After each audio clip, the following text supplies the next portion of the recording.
Le 23 janvier 1959, en URSS, 10 personnes partent en expédition dans une région sauvage et glaciale. Il s'agit de 9 étudiants et d'un professeur de sport, un ancien combattant de la Seconde Guerre mondiale, un gars plutôt bien entraîné. Pourtant, toute la petite équipe ne va soudainement plus donner signe de vie. Les randonneurs soviétiques auraient été victimes, je cite, d'une force irrésistible inconnue. C'est ce que disent en tout cas les conclusions de l'enquête rendue par les autorités. La Fabrique Audio présente La Petite Histoire. www.lafabriqueaudio.com. Salut tout le monde, bienvenue dans un nouvel épisode de La Petite Histoire. Je suis Florent Mounier, c'est moi qui aurai le plaisir de vous raconter cette histoire écrite par Sébastien Girard. Et avant de commencer, n'hésitez pas à nous suivre sur les réseaux sociaux. On est sur Twitter, Facebook, Instagram pour être au courant des prochaines sorties. Ah ouais. Quelle histoire ça aussi. On prend donc la direction de l'URSS en janvier 1959. C'est à ce moment-là qu'un groupe de 10 membres de l'Institut Polytechnique, mené par Igor Dyatlov, un étudiant en ingénierie, prend la direction du Kolatchiakel, un sommet situé dans la partie septentrionale des monts Oural. Alors Kolatchiakel signifie montagne morte. Peut-être que ce nom était un nom prémonitoire, vu la suite de l'histoire. Enfin, on n'y est pas encore. Ce qui est sûr pour le moment, c'est que l'objectif des randonneurs est d'atteindre Autorten, une montagne dont le chemin est à ce moment de l'année extrêmement dangereux à cause des conditions climatiques. Le 25 janvier 1959, notre équipe de randonneurs arrive donc en train à Iftel, une ville dans laquelle se trouve une gare. Ils sortent de la gare et ils grimpent illico presto dans un camion qui va les conduire jusqu'à Vidjay, un village qui se trouve au nord. Arrivé au village, Igor, qui mène le groupe, décide donc de donner des nouvelles de ce début d'expédition. Et il envoie un télégramme à l'Institut Polytechnique pour signaler que tout va bien. Le surlendemain, nous sommes le 27 janvier, c'est le début de la grande marche en direction d'Autorten. Alors, tout le monde est prêt. Tous les randonneurs sont habillés en conséquence pour affronter le froid des montagnes qui les attend. Et c'est parti. On se lance dans cette expédition. Le paysage est magnifique. Mais déjà, le premier jour, la fatigue commence à se faire sentir, et notamment chez l'un des membres du groupe, Louri Odin, qui semble ne pas être en forme. Il va plutôt mal. Et il se plaint. Il se plaint même beaucoup. Il dit qu'il a froid, très froid, et il a même des engelures qui se sont formées, et donc il préfère rebrousser chemin. Il décide donc de renoncer à cette expédition, et désormais, le groupe n'est plus que 9. 9 dans la grande épopée, 9 dans le froid. Et 3 jours passent. La marche continue et on commence déjà à ressentir les premiers effets de la fatigue. Nous sommes le 31 janvier et le groupe a enfin atteint une région de haute terre qui constitue une première étape avant la grande montée, celle qui est tant redoutée par tout le groupe. Et le lendemain, le 1er février, c'est parti pour la véritable aventure. C'est là que ça commence. Et ça grimpe sec. Dès le départ, la montée est rude. Mais les randonneurs s'y étaient préparés. Alors ils commencent à grimper en respirant tranquillement. Et ils arrivent à traverser petit à petit le col. L'équipe pense déjà à la nuit suivante. Et donc on commence à imaginer où est-ce que va se situer le campement. Le lieu du camp idéal serait de l'autre côté du col. Oui, mais ce jour-là, les conditions météorologiques sont mauvaises. De plus en plus mauvaises d'ailleurs. La météo s'est vraiment dégradée sur les dernières heures. Il y a du blizzard. On y voit très mal dans ce brouillard. Et les randonneurs semblent de moins en moins sûrs du chemin qu'ils empruntent. Et ce qui devait arriver arriva. Les randonneurs s'égarent en déviant vers l'ouest en direction du Kolatchiakel. Heureusement, ils finissent par se rendre compte de leur erreur et ils décident donc de s'arrêter. On va camper sur le flanc de la montagne. On reprendra demain. Pour le moment, on va faire une pause ici pour reprendre des forces et dormir. Le jour se lève. Nous sommes désormais le 2 février et c'est une nouvelle journée de marche qui démarre pour les randonneurs. Des marcheurs qui sont fiers d'eux parce que selon leurs calculs, il ne leur reste plus que 10 km avant d'atteindre leur but.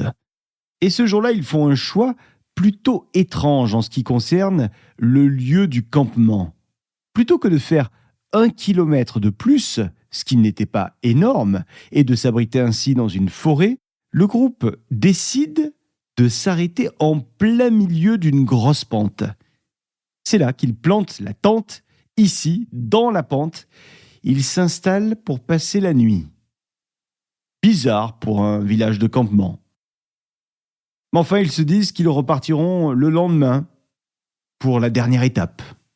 Ouais, sauf qu'à partir de ce moment-là, plus rien. Plus aucune nouvelle du groupe. Alors, dans les premiers jours, je ne vais pas vous mentir, il n'y a pas eu trop d'inquiétude de la part de l'Institut Polytechnique. Non, parce qu'il était convenu que le groupe devait envoyer un message dès son retour à Vijaï, au plus tard le 12 février, donc il y avait encore un petit peu de temps. Mais le 12 février passe, et toujours aucun télégramme, aucune nouvelle reçue par l'Institut Polytechnique. Mais à l'Institut, on se dit que dans ce genre d'expédition, les retards peuvent arriver, la communication n'est pas toujours très bonne, et donc on continue à ne pas trop s'en faire. Les jours passent donc, et toujours aucune nouvelle. Rien, que dalle. Et là, pour le coup, ce sont les familles des randonneurs qui commencent à s'inquiéter et qui commencent même à donner l'alerte. Parce que les familles, elles commencent à se demander pourquoi est-ce que l'Institut Polytechnique n'est pas inquiet, lui. C'est vrai, il y a beaucoup de jours qui sont passés, beaucoup de jours écoulés sans aucun télégramme. Ça commence à sentir mauvais, cette histoire. Alors là, d'un coup, on s'affole et donc, on donne l'alerte. Le 20 février, les secours partent donc, enfin, à la recherche du groupe perdu. On a pris les choses en main, on a pris les choses même très au sérieux, puisque l'armée a carrément été mise sur le coup. Il y a des avions, des hélicoptères qui survolent désormais la montagne, à la recherche de notre groupe d'explorateurs. Et les secours finissent par arriver sur le camp de Kolatchakel le 26 février. Et ce qu'ils y trouvent est plutôt inquiétant. Le camp a été abandonné. Mais ce n'est pas ça qui inquiète les policiers et les militaires sur place. Non, ce qui les surprend, c'est plutôt l'état dans lequel se trouve le campement, et notamment la tente dans laquelle le groupe de randonneurs a dormi. La tente, elle est carrément éventrée de l'intérieur. Et fait saisissant, tout le matériel, les vivres et les chaussures sont à leur place dans la tente. Rien n'a bougé. Il semblerait donc que nos aventuriers soient partis du camp pieds nus ou en chaussettes, et surtout en urgence, comme si le groupe avait dû s'enfuir brusquement sans avoir le temps de prendre quoi que ce soit. Et puis, ce qui soulève vraiment de grandes interrogations, c'est l'état de la tente découpée de l'intérieur. Ça, c'est vraiment étrange. Les secouristes se mettent alors à suivre des traces qui sont au sol. Ce sont des traces qui sont dans la neige, des traces de pas qui semblent se diriger vers le nord-est, vers une forêt qui est à quelques kilomètres du camp. Les secouristes se laissent donc guider par ces traces qui disparaissent d'un coup sous la neige, mais les secouristes finissent tout de même par arriver sous un arbre sous lequel ils vont faire une découverte. C'est un grand pin. Et sous ce grand pin, l'équipe de secours trouve les restes d'un feu de camp. Et à quelques mètres seulement de ces restes, 2 premiers corps sont là, allongés sur le sol. Vous l'avez deviné, ces corps, ce sont les corps de 2 étudiants qui faisaient forcément partie de cette expédition. Ces étudiants ne sont pas habillés, non, ils sont simplement en sous-vêtements. En effet, ils sont pieds nus, comme le laissaient présager d'ailleurs les traces de pas retrouvées dans la neige, et les enquêteurs en déduisent que les 2 étudiants ont essayé de grimper en haut de l'arbre sans malheureusement y parvenir parce qu'il y a des traces sur l'écorce de l'arbre, des traces comme de griffes. Les secouristes laissent donc les 2 corps sur place et ils continuent leur recherche parce qu'il manque encore 7 personnes. Malheureusement, on va rapidement en trouver 2 autres. Enfin, quand je dis 2 autres, J'aurais dû ajouter 2 autres corps, sans vie, inertes, et notamment celui du leader, Dyatlov. Et si l'on en croit la position de son corps au sol, celui-ci était en train de se diriger vers le camp initial au moment où il est mort. Ce jour-là, les recherches ne donnent pas beaucoup plus d'éléments. Enfin, 4 corps au total, c'est déjà pas mal. Les enquêteurs dépêchés continuent les jours suivants à mener leur investigation et c'est ainsi qu'ils retrouvent un 5e corps non loin du camp. Nous sommes le 5 mars déjà. Quant aux autres victimes, elles sont retrouvées simplement 2 mois plus tard, en mai donc.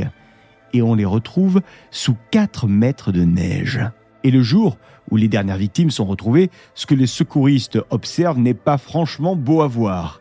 Il semble que les 4 personnes soient mortes de manière très violente, puisque leurs corps sont en mauvais état, en très mauvais état même. L'un des corps a 10 côtes brisées. Sa langue et ses yeux ont disparu. Un autre corps a 5 côtes cassées. Ses yeux sont absents de leur orbite. Et puis enfin, le dernier corps a le crâne fracturé.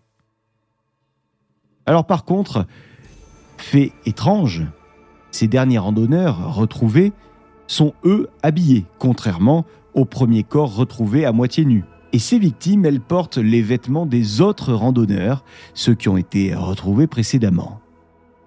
Alors pourquoi ? Pourquoi ont-ils les chaussures de leurs collègues ? Et pourquoi sont-ils morts d'une manière très violente, contrairement aux premières victimes, en tout cas semble-t-il ? Pourquoi portent-ils les chaussures de leurs camarades, bon Dieu ? Et puis aussi, pourquoi est-ce qu'on retrouve ces victimes quelques mois après la découverte des premières victimes ?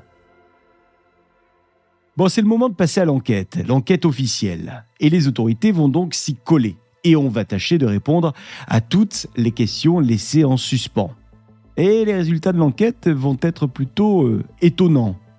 Selon le rapport, écoutez bien, le groupe était seul dans la montagne ce jour-là. Bon, jusque-là, ok, on est d'accord. La tente a bien été éventrée de l'intérieur. Ok, ça, on s'en doutait également. Je continue à lire le rapport. Les aventuriers ont tous quitté le camp de leur plein gré. Ouais. Et on signale dans ce rapport que les blessures qui ont été observées ne peuvent pas avoir été faites par un humain. Ah ouais ? Ouais. Et puis il y a d'autres choses dans ce rapport. On peut lire que plusieurs vêtements des victimes ont été retrouvés avec, je cite, un taux de radioactivité anormalement élevé. Alors, après tous ces éléments, les enquêteurs arrivent à la conclusion que les membres du groupe sont tous morts, je cite, à cause d'une force irrésistible et inconnue. Alors que s'est-il passé ? C'est le moment où l'imagination des uns et des autres est débordante. On a plein de théories qui existent, vous vous en doutez. Tout d'abord, il y a ce groupe de randonneurs, un autre groupe, qui se trouvait au moment des faits à environ 50 km au sud de la montagne, selon leurs propos. Ces personnes affirment avoir vu d'étranges sphères oranges dans le ciel le jour où les randonneurs qui nous intéressent aujourd'hui auraient été tués. Ces phénomènes dans le ciel se trouvaient donc, selon eux, autour de Kolatshiakl durant la nuit du drame. Alors la personne qui est chargée de l'enquête, c'est Levianov. Et il se rend compte que dans la région, la police a reçu beaucoup de témoignages, d'observations de sphères en février et en mars 1959 dans le ciel. Alors évidemment, il mentionne ces témoignages dans son rapport. Il fait lire ce rapport à ses supérieurs en évoquant donc la présence de ces sphères dans le ciel. Mais immédiatement, il semblerait qu'il ait reçu l'ordre de clore l'enquête. Ce qui nous amène à l'hypothèse suivante. Est-ce que le groupe aurait eu la visite d'extraterrestres ? Ça, c'est une autre théorie que vous pouvez lire facilement sur Internet, aujourd'hui encore. Et puis, il y a une autre théorie qui existe. Celle-ci, c'est la théorie du Yéti. Certains parlent de la présence d'un Yéti dans cette montagne, ce qui pourrait donc expliquer pourquoi les randonneurs ont essayé de grimper dans un arbre pour se cacher de ce fameux Yéti, et ce qui pourrait expliquer pourquoi les autres victimes ont reçu des blessures horribles, le Yéti étant capable d'asséner des coups aussi violents. Ouais, et puis il y a encore une autre théorie, celle de l'assassinat. Vous vous souvenez du randonneur qui a abandonné juste avant d'attaquer la grande montée? Celui qui disait avoir froid notamment aux pieds. Et si tout ça n'était que le résultat d'un massacre organisé par un seul homme, cet homme, ce randonneur, qui a abandonné ses collègues? Bon, on ne sait pas, il n'y a pas de réponse. Quoi qu'il en soit, la question est restée sans réponse pendant de nombreuses années. Et cette affaire est devenue l'un des mystères les plus importants et les plus connus du RSS. Et des films se sont d'ailleurs penchés sur la question. Je dis des films, mais il y a aussi des ouvrages, des livres. Il y a eu de nombreuses œuvres sur le sujet. Des films donc notamment qui ont laissé penser qu'il y avait eu un essai militaire caché par le gouvernement de l'époque. Et donc que les extraterrestres n'étaient pas passés par là et qu'il n'y était pour rien dans cette histoire. On est donc resté sans réponse pendant plusieurs décennies jusqu'à ce que l'enquête reprenne en 2019 et en 2020. Et il y a quelques années, le parquet général russe pour la région fédérale de l'Oural a livré ses conclusions, les nouvelles conclusions, les toutes dernières donc. Après avoir étudié, à l'aide d'une trentaine d'experts, les explications possibles de ce drame, ces enquêteurs ont pu écarter toutes les hypothèses, sauf celle de l'avalanche qui semblerait, selon eux, la plus logique. Cette avalanche expliquerait pourquoi la tente était ouverte en urgence. Bah oui, pour que les randonneurs puissent s'enfuir. Cela expliquerait également la tentative de grimper aux arbres. Et puis enfin, ça expliquerait pourquoi les corps ont été écrasés sous 4 mètres de neige. Cependant, dans une interview qui a été donnée en 2013 et dans un documentaire qui est sorti ensuite en 2017 sur une chaîne russe, l'ancien chef adjoint du département des enquêtes du ministère public de Russie privilégie la thèse militaire. Il affirme que le procureur adjoint de l'époque, Leonid Ourakov, a donné ordre de classer l'affaire après que les enquêteurs aient cherché à savoir s'il y avait eu des essais militaires dans la région. Ourakov aurait également exigé que soit soutenue devant l'opinion publique la thèse de l'accident.